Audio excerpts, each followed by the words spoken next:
Okay, so hello everyone and welcome. What's going to happen today is I'm going to very briefly try something different. If I sound a little funny or if things sound a bit different, that is because I've completely redone my room yet again. I'm trying not to make this a regular reoccurring thing, but it just kind of seems to always end up that way. But that's pretty much what I did over the past few days. So what I'm doing actually right now, and yes, you can kind of see this, is I'm actually going to just scroll down the patch notes for patch 4.5 because this is the last major patch that Stormblood is going to get before Shadowbringers comes out. Now, correct me if I'm wrong, but I believe a long time ago, they said something to the effect, and I kind of half quote this, of Stormblood may get more than 4 or 5 major patches if needed. So they did hypothetically say that it could get a 4.6 and a 4.7, and while I'm not saying that it should, it just is kind of weird that they made that call and then pretty much folded the same way Heaven's Ward and A Realm Reborn did. So I guess they're just on a 5 patch cycle, so that it just kind of makes me wonder what was the point of saying something like that if they were pretty much not going to do it, period, unless the context was, if needed, would they do it? And I mean, I guess then that would make sense. But anyway, this is Lodestone. Game is down for maintenance, so you can't even do anything. Requiem for Heroes, which will include... Okay, we are proud to present the patch notes for patch 4.5, a Requiem for Heroes, which include information on a host of new features, such as the very first limited job, Blue Mage. Also coming this patch are the final chapters of the Four Lord Saga and Return to Ivalice, and a brand new main scenario quest. So, because I don't want to take too much time, I already gave my thoughts on Blue Mage on a previous podcast, and this is not really a podcast. I don't even know where I'm going to really slot this. Maybe just in the Stormblood folder. But there were no preliminary patch notes for this. There were no preliminary patch notes for this patch. They just flat out just had final, which they released as they're patching the game. Now, the reason given is that they wanted to take more time to relax and just, have more free time and stuff before... Can you not see my cursor? I guess not. Okay. Yeah, you can't. Okay, whatever. They just wanted to relax and take time off, so they didn't type up preliminaries, so there's just final. Take that for what you will, and let's just get right into it. So, new main scenario quests have been added. Soul Searching, which is given by Ali Say, the usual stuff. They don't tell you what it is, and then this will probably be the final one for part 1. Now, what they did show up here, and what they said before, is that they are going to have a part 2 around late to mid-March. And as you can see here, the following quests and duties are scheduled for release in upcoming patches. So they kind of started doing this more and more often. It seems like every patch now they do this. They delay certain content to kind of fill out the entirety of the patch, which is both good and bad. I'm not going to really get into that right now. Take it for what you will. So in 4.55, we're going to get Rival Wings, Hidden Gorge, and Eureka Hydatos. I'm sorry, I almost said Hydratos.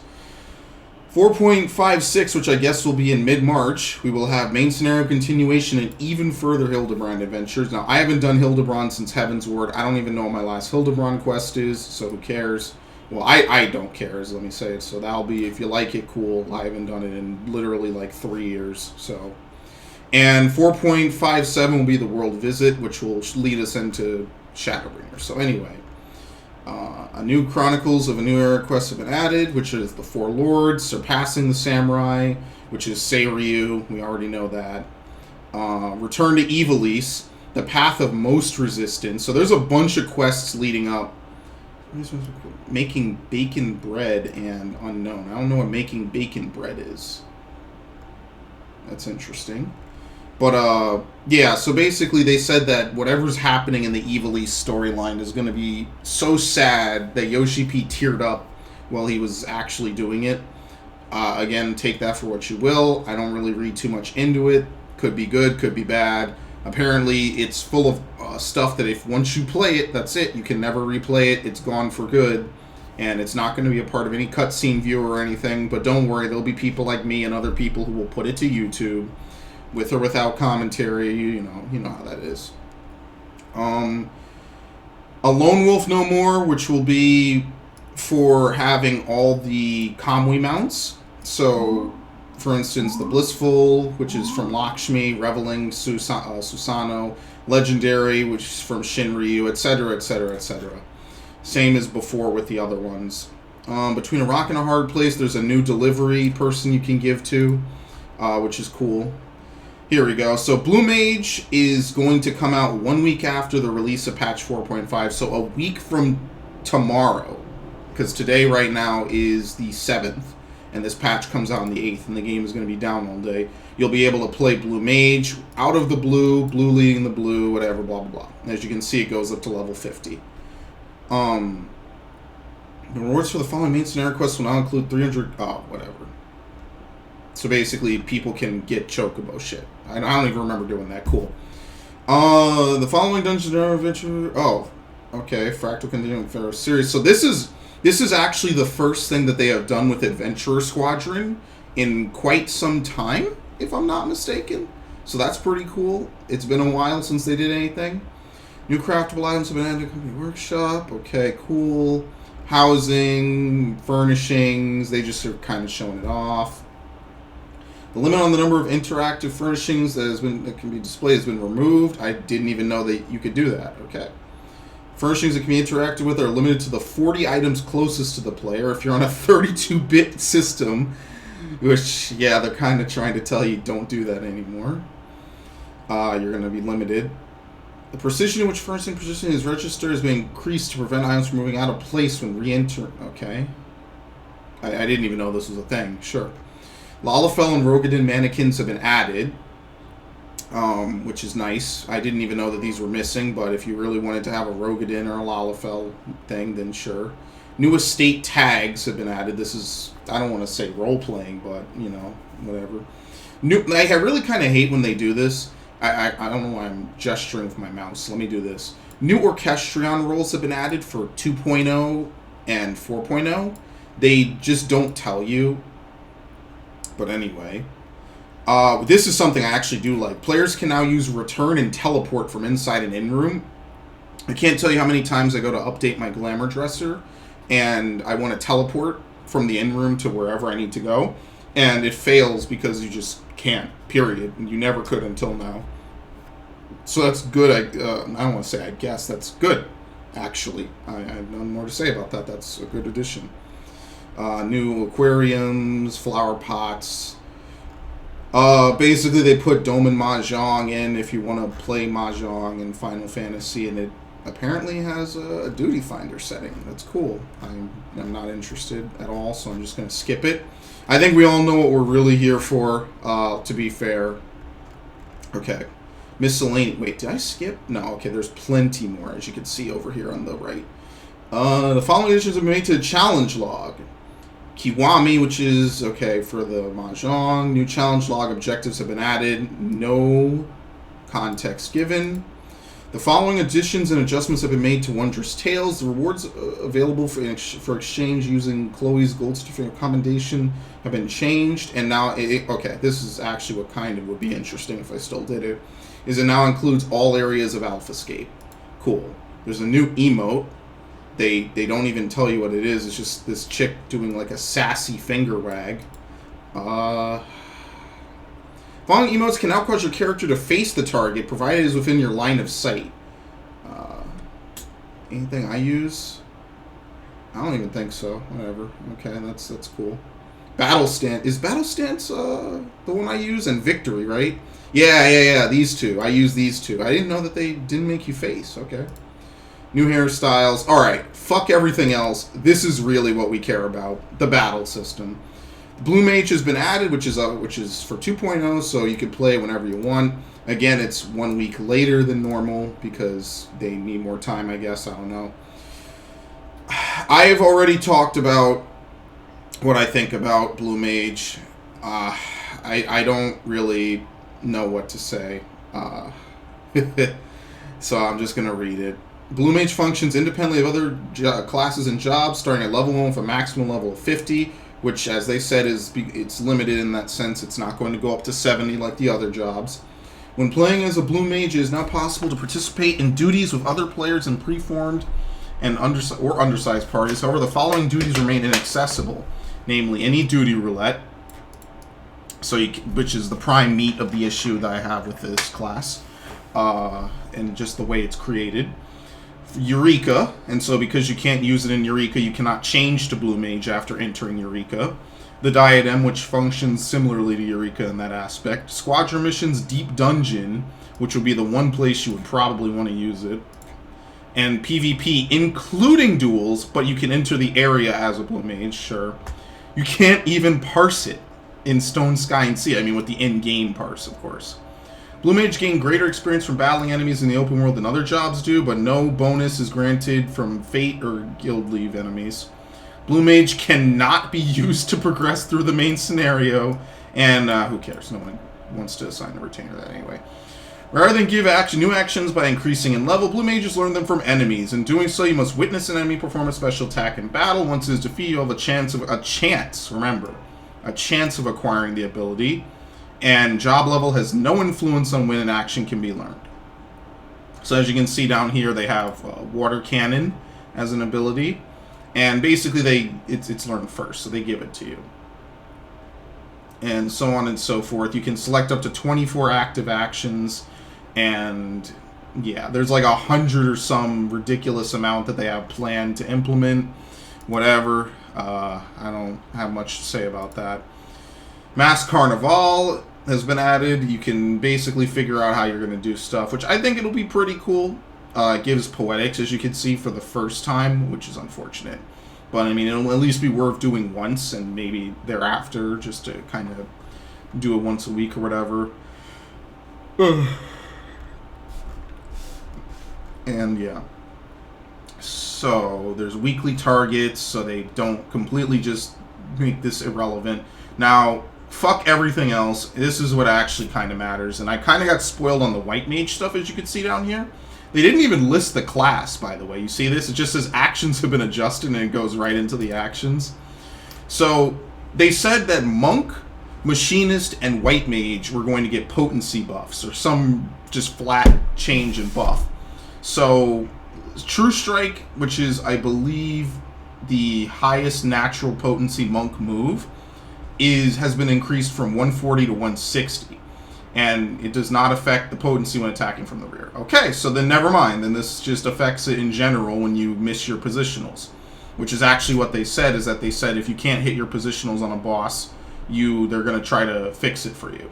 So I wonder if this makes it near equal or equal to the potency. Hold on a second. If I really quickly... True Strike, FF14. Let's see. Okay. Well, they already updated, what's it called? Gamer Escape. But I'm not going to pull it up specifically on this video, because I would have to re-enter another browser window, and I kind of... Actually, I mean, I could just take my word for it. Google it if you have to. True Strike deals 180 when executed from a target's rear. So instead of it being a 40 potency loss, it's now a 20 potency loss. So if I were to quickly go back to weapon skills, right? What's the next one? Like Snap Punch should be really easy to find. There's a lot of abilities that have S. Holy shit.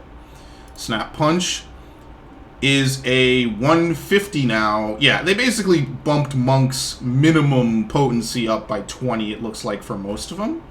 If I go back really quickly and I go to Demolish, I like how they changed this instantly, by the way. That's pretty nice. This doesn't affect the dot, I believe. So the dot stays the same. I don't think the dot is affected by positioning.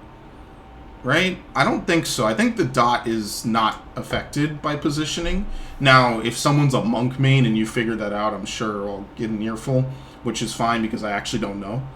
Twin Snakes got only a 10 potency buff. I'm actually curious because I like playing Monk, so I want to kind of do this. Let's see, Twin Snakes. 110 130. So Twin Snakes was actually a bit more punishing. Apparently, it was 130 in versus 100. So once again, they basically buffed this just to keep it in line with everything else. So Monk got a flat-out potency buff on everything. I'm going to assume Dragon Kick is 140. I'm pretty sure it is 140 when you hit positionals, because Boot Shine is 140 from behind, I believe. So Fists of Fire got a flat 1% buff, and that's it for Monk. So Monk just got 20 potency across the board and 1% to Fists of Fire. For White Mage, they have completely reduced enmity across the board for basically every healing ability that White Mage has, except for... Oh no, Medical one's here. So they have Cure, except for Regen, it looks like. It looks like Regen might be the only key GCD ability that hasn't been nerfed. Or buffed, I guess I should say. So Cure has enmity, everything. Cure 2, Cure 3, Medical 1 and 2. Benediction and Tetragramation, all reduced. So a size has been lowered by 15 seconds for faster AoE healing. The potency got buffed to basically be equal to Cure. Oh, no, I'm sorry. This is the damage. I'm sorry. Forget everything I just said. The healing I mean, it's the same, but the healing potency got buffed. So basically, casting a size is like a free off-global cooldown insta-cast cure for the entire party, or at least within your range, every 45 seconds. That's good, and this is before Lily bonuses, so take that for what you will. Plenary Indulgence, which is the 70 skill, where you do AoE healing, and as long as someone... It checks for each target, but as long as that target can be healed by an AoE heal, they will give you a stack of... Or they will give that person a stack of Plenary Indulgence... Or what is it? Confession stacks? And when you use Plenary Indulgence, it triggers every confession stack that isn't... that is still active on a player. So... This has been buffed to 30 seconds, meaning that you can delay your Plenary Indulgence, for instance, if you know back-to-back AoEs are coming. I think at max this is like 400 potency. I'm sorry, I should have probably looked. What? Holy shit, this is links to something completely different if you type it in Google. Okay. Plenary Indulgence gives 450, 1 stack is 150, 2 stacks is 300, 3 stacks is 450. So every extra stack is a free plus 150 to Plenary Indulgence when you hit the cure button. So Plenary Indulgence, it's basically the same thing. It's a free cure on everyone. A little bit better than cure at 3 stacks, slightly worse at 2. And it has had its enmity reduced. Okay. True North. I'm going to skip I'm going to skip Machinist for a minute. True North has had its recast time reduced from 150 to 90 seconds. So that means that it is... what else is 90 seconds? There's a lot of stuff that's 90 seconds. That means that for trick attacks, if you're a ninja, because I was using it for a while, what it will do is it will freely allow you to do it every other trick attack. Because I think that's how it roughly lines up. Instead of every 3 trick attacks, you get it every other trick attack now, which is nice. And so on and so forth. You know, if you... They're trying to make positioning easier, I guess. Machinist got a 5 potency buff across the board. Hot Shot has been buffed. I forget if this was the Heavensward number, but it has been buffed. 10 potency buff to Gauss Round. 20 potency buff to Ricochet. Potency from ammunition has increased for pretty much everything. Basically, your standard numbers bump. It's not much to say. The display of flying text and Pegasus now appears the same. Oh, shit! So if you what it was before, everyone when you hit something displays something differently. So if I hit something for an attack, it'll look like this. But if you hit something with it, I won't see the attack name. I'll just see the numbers kind of pop in a different text and a different like style. So I'm not sure. I'm guessing this is only for your pets. But basically, whenever your pet does something, it will no longer show it as though the pet is another player. It'll show it as a part of what you're doing. Enemy placement has changed for Western, Southern, Northern Thanalon, Middle Enosia, and Mordona. Nothing explained here. Just figure it out. No clue what went wrong with this. It would be cool to know, but yeah, whatever.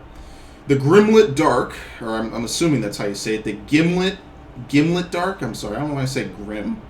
Yeah, sounded cooler, I guess. But the Gimlet Dark has been added. This is what they showed in the trailer. It's your typical dungeon. Because this is an odd-numbered patch, there's only one dungeon, as usual. Not much to say there. You need 360 or above to enter, so you can pretty much enter straight out of Kefka like usual. They added Seiryu, I think his name is.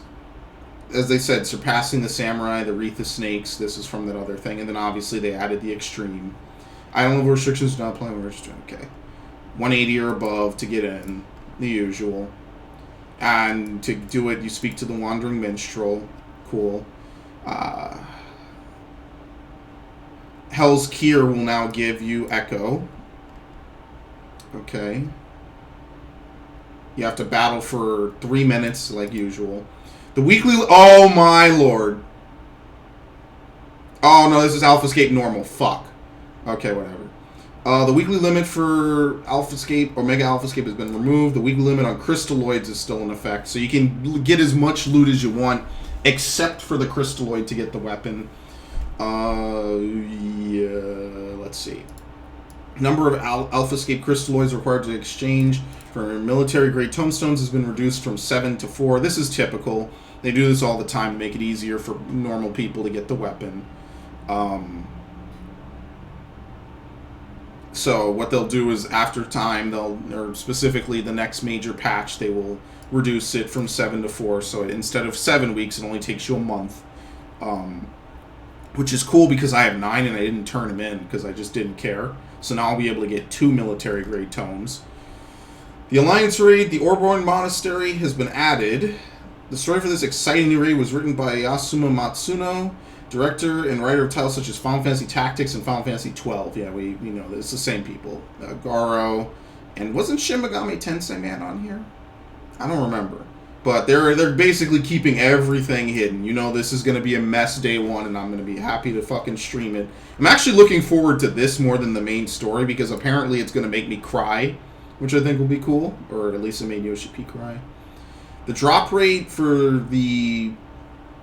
This is the same as always, by the way. All this bullshit, same as always. 1 tank, 2 healers, 5 DPS. You get... Oh, shit. You get... All players earn 2 crack clusters and 1 other reward. Oh, that's pretty lit. Okay, whatever. Which is probably the coin. Like usual, you get the coin and then you can redeem it for stuff. Anyway, the lunar Kamui Fife from Tsukuyomi's Pain has been increased. I have 99 of these totems. So that's going to be the first fucking thing I do. I'm going to go get my fucking lunar Kamui Fife. I don't give a shit. The drop rate for the Euphonious Kamui Fife and Hell's Kier has been increased, so I'm going to start doing that. Minions obtained from the following raid dungeons will not always appear. Okay, so I never got... This is actually really kind of cool of them. So I didn't expect this, but reading this makes me very happy. I never got the... I have the wind-up Scathach. I have the wind-up Echidna. I never got the wind-up Caliphystery. So I'm going to run an Imhotch until I get it, since it's now 100%. I'm not saying I'm going to marathon it, but it gives me a reason to do this. Alright, and then here's Eureka, which is everyone's favorite fucking thing. The option for prioritizing player-seeking parties has been adjusted, and Eureka has been kind of this real big mess. Because Pagos was made distinctly as a fuck you to the players. But anyway, I'm going to get into that at the end. Spin the measure to match element. Oh, you can auto-spin. Look at that. You can auto-spin to determine to do whatever. That's pretty cool. I like that. Cool. If you even know what that means, then that's cool. Alright. The number of enemies that must be defeated to spawn Notorious Monster has been decreased. Number of Pagos crystals received has been increased. The elemental level required to access the Geothermal Studies Aether has been reduced from 30 to 23 and then 32. I don't even know what this means because I never did Pagos. Hey, look, it's almost like they buffed everything about Eureka. So they want people to fucking do it. Cool. It took them long enough, but whatever. The recast timer of oh my god. Oh my god. I cannot tell you how many times I farmed something, and if you use a really long cooldown like Living Dead or Hallowed Ground, you can just flat out not, you just go in and it's not ready. So back in Creator, they changed it so your recast abilities reset on death, which they previously said would break the game, and guess what? It totally didn't. The recast timer of abilities will now be reset upon or when entering dungeons, trials, and raids, which is pretty cool. The following additions and adjustments have been made to the Raid Finder. Wreath of Snakes and Hell's Cure has been moved to the Duty Finder. Conditions for penalization when abandoning duties have been adjusted. Alright, before, if you abandon a duty after entering with the maximum number of party members possible, and now it's abandoning a duty first after it has begun. Oh, okay, cool. How does that... Wait, how is that different? If you enter before with a less number, then you would get penalized. Abandoning a duty first after it has begun. Oh, so I guess they removed it, period. It doesn't matter. If someone leaves, and I guess someone joins after, because you're technically not first, then you don't get a penalty. That's kind of a nuance. I'm not sure what the difference is off the top of my head. Because I'm trying to think of Duty Finder, right? They'll fill your party. If you leave, you get a 30-minute penalty. I guess if you... Okay, so here's what I'm thinking that happens. Like, let's say you have a real bad person on your team. What will happen is it will abandon... You want to leave, right? So someone will leave. It'll be a revolving door. Someone will join immediately. But since you haven't left first, I guess you won't get penalized since you're not leaving the duty first. Basically, they rolled it back from what it was before. I think. I don't know. Gimlet Dark has been added to the Duty Roulette Expert. The average... Yeah, because of that, they bumped up the average item level required to enter it. Wreath of Snakes is in the Trials Roulette. These have all been added to the Duty Roulette Mentor. Duty Roulette Mentor's item level went up. The number of Allegan Tombstones received from certain duties has been adjusted, probably meaning that the Gimlet Dark will now give the most, and then the Burn and St. Moxian's will give slightly less. Wreath of Snakes has been added to the Stone Sky Sea. Items can be exchanged with Bilaba and Satsuya for Peerless Okay, that's Clemmer. Twine and Shellac, used to strengthen Allegan Tombstones of Genesis equipment to 400, can now be obtained from Eschina and Railgir's Reach in exchange for items. Namely, the Rabanastron coin, the Gogan coin, and they're hiding this last one. I don't know if it's supposed to be a coin or what's going on with it, but they're hiding it. So that means that it's something. I don't know if it's just the Orborn coin, but something's going on here. And yeah, they're basically explaining it for people who don't know. And PvP, which I kind of don't really care too much about, but that's cool. I know that PvP is just a big part of this game. It just doesn't appeal to me at all. And now here's the part where we kind of just breeze through. New crafted items, it looks like. I don't know. New recipes. Old Valentine's Day chocolate, because it's old. The glasses on some hat. Material. Okay, you can now raise your crafted item level from 380 to 390. I don't think that they... I think they only upgrade high quality, because I think people messed up and upgraded their normal quality. Maybe? I can't remember how it goes. Giraboni and Remedies. Oh, special recipe. Oh, cool. Look at this. You can now actually just go down. Instead of it just being one tab, you can just go straight to the custom deliveries tab and just tab into whoever you're trying to work for. Ad Kirag is this guy's name, wearing the golden pig hat. Cool. Rewards have been increased for Minago and Zloe Aliapo. I never figure out how to say her last name. Required collectability when submitting minor and botanist items has been... Ooh, that's nice. Now, I think, honestly, this was easier, even without a macro. But whatever, that's just me personally. New fish, new items. Yeah, the final wolf mount, which I think looks awful. Thank the Lord... All the fucking horses can now fly. So if you have a favorite horse from 2.0, you can now use it to fly. Thank you. That's a good thing. I like to. I know I give them a hard time. I think Blue Mage is a catastrophe, and that's not a reference to O2. But I give them credit for stuff like this. That does mean this is everything, right? Boreas is the ice one. Markov is lightning. Enbar is the water. Gulfaxi is the wind. Gulfaxi is the earth one. A wind, fire, nightmare, unicorn, which is the white mage one, which will be pretty cool. They're based. I mean, let's be fair here.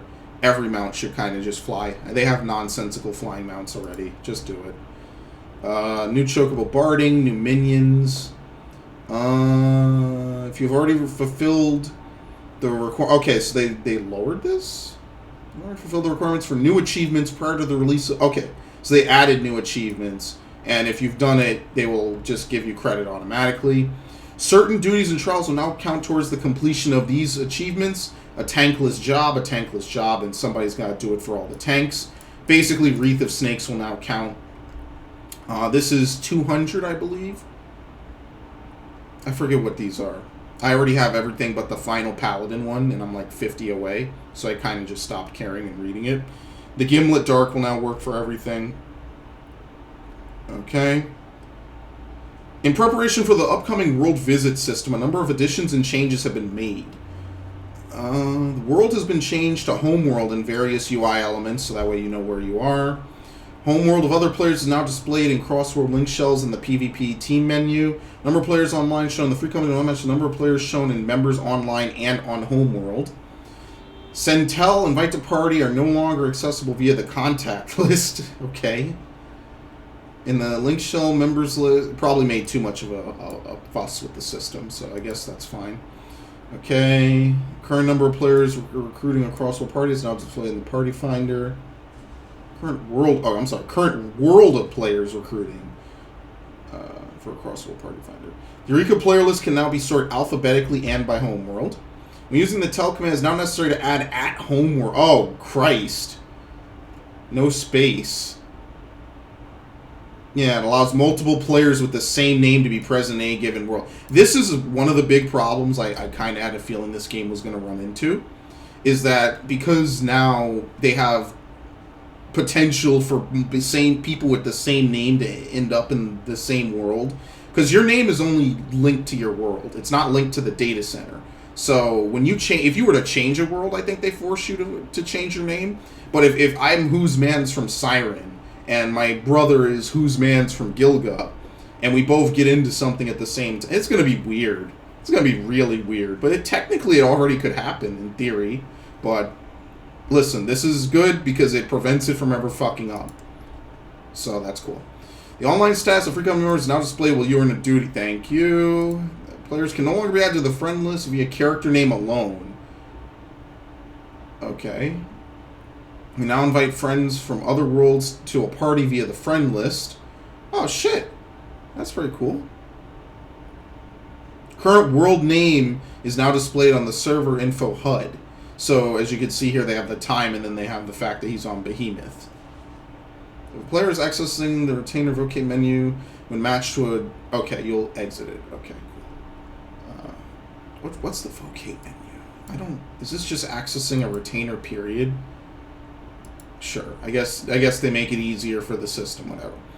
Group pose can now be used in the following situations. KO'd and transformed and role-playing. Okay. When is this going to happen where you could role-play Ishtola and Hien and be able to group pose? I don't know, whatever. Transporting? Oh, transporting goods. Group pose can now be used in adventure squadrons when other characters are starting to use performance action. Okay. Battle effects can now be toggled off and on. Manual focus. A wet attire option. Oh no, I want to keep my shit dry, please. Idling camera. Okay. Hell's Kier. And oh look, they upgraded the duty recorder. Holy shit, I didn't even know you could record AlphaScape V4 and only AlphaScape V4 Savage and Hell's Kier. Well, Hell's Kier you can't record no more, so it's Wreath of Snakes Extreme, V4, and V4 Savage. Cool. They said they were going to do something with the mount. Yeah. You can now select favorited mounts for your mount roulette, including the flying roulette. So that's pretty cool. And they also show you how many seats each mount has. This is something people have been asking for a while. So that props to them on that. Only select from favorited minions. If you can filter your friends. Okay. A new message announcement. Okay. A new message is now displayed when accepting an invitation to join a party that is already... Basically, it'll probably say, like, party already full, as opposed to could not join party. It'll give you the reason instead of just doing that. A sound effect now initiates when a ready check is initiated. I think something does play. It's the usual jingle. It's like ka-ching or something, you know. But they changed it to be actually, you know, hey, ready up, which will be cool. The display of party members is now prioritized in all areas. This was a big problem in Eureka. That's pretty cool. Adjustments have been made to display limits with higher priority being given to nearby objects. Keybind, Blue Mage Spellbook, and Alarms. Okay. Blue Action. Oh, it's for the Blue Mage and the... Okay, yeah, cool. The server backup function is now in beta for PS4. A list of resolved issues will be available soon, so they basically don't have any or they couldn't get it out. Fixed an issue where the duelist displays quest names in Japanese during instant battles in the main story quest Emissary of the Dawn, Will of the Moon. Fixed a no... Okay, no, these are known issues. I'm sorry, I said fixed. These aren't fixed. That's up here. Alright, cool. The Mahjong section of the Duty Finder is not displayed correctly. Gamepad inputs are disabled. Oh, jeez. Well, that'll be getting fixed next week, I'm sure. And that's it. So this was roughly half an hour. I like reading the patch notes, though. It's usually pretty interesting. Like I said, I'm always more interested in the battle system. Particularly... Let me skip through all this bullshit. Particularly the changes they make to classes. They did say they weren't going to make anything too ridiculous. They were just going to make it easier and more forgiving if monks miss positionals. And White Mage was going to get some buffs. Namely, the enmity complete reduction. So, I mean, there's a couple big things that happened here. Nothing too much. The drop rate for the Euphonious Convoy Fife being buffed probably isn't that ridiculous. But it is nice that I will be playing under better odds. Who knows? I might get it my first run a few more times, never do Hell's Cure Extreme again. Because I did it once, and I just never went back. And every month I'm like, I should do it. And now Seiryu's already out, so... That's pretty much it. I don't really have much else to say. That's kind of it. Pretty sweet. So, tomorrow, I'll be doing a patch. I'll be doing a stream of this stuff. I think on Twitch with Searchter. That'll be pretty cool. And I'm going to do my usual Omega bullshit. And I don't have anything else connected right now, like my soundboard and whatnot. None of that's connected because I completely redid my whole room. So everything's a complete mess right now, which is why my mic is over in a new location, a new position. I got basically only 2 monitors instead of my usual 3. So yeah, things are a little weird right now, but I'm getting to it. I'm going to fix it up in a little bit, so... That's pretty much it. I will see you guys next time for whatever we do. So take it easy, everybody. Peace out.